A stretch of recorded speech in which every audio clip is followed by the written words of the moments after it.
Hello, this is Leah Hogsted. I particularly like the Complete Social Listening Guide. I thought this was very interesting, and I can see a lot of applications to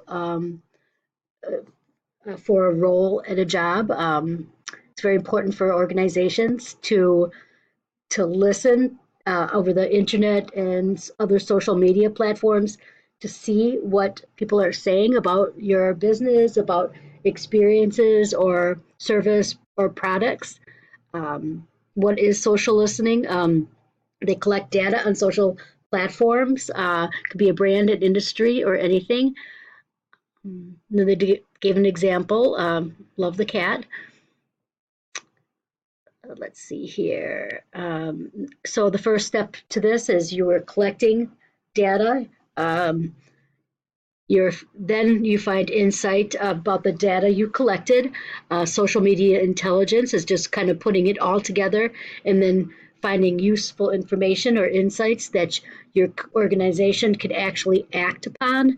Um, and This is business to customers, so you want to make sure that you put out any fires, so to speak. If somebody's saying anything, you want to resolve the problem so that can be stopped, business to business as well. Charities, government, all different kinds of organizations can use this to better improve their decision making, which is what you want.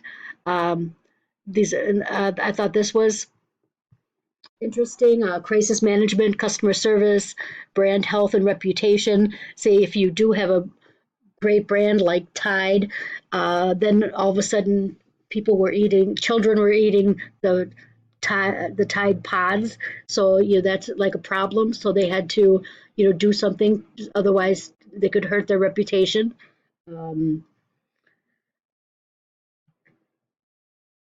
so I guess yeah, this whole is very interesting.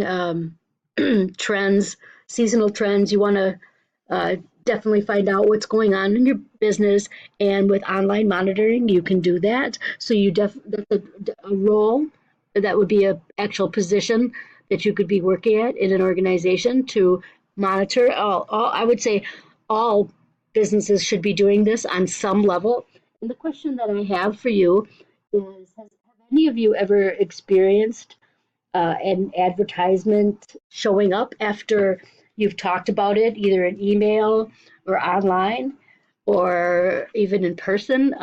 I've had that where we were talking about camping. A friend and I were talking about camping, and then all of a sudden I started getting advertisements on my Facebook. So, yeah, let me know what you guys think. Okay, thank you.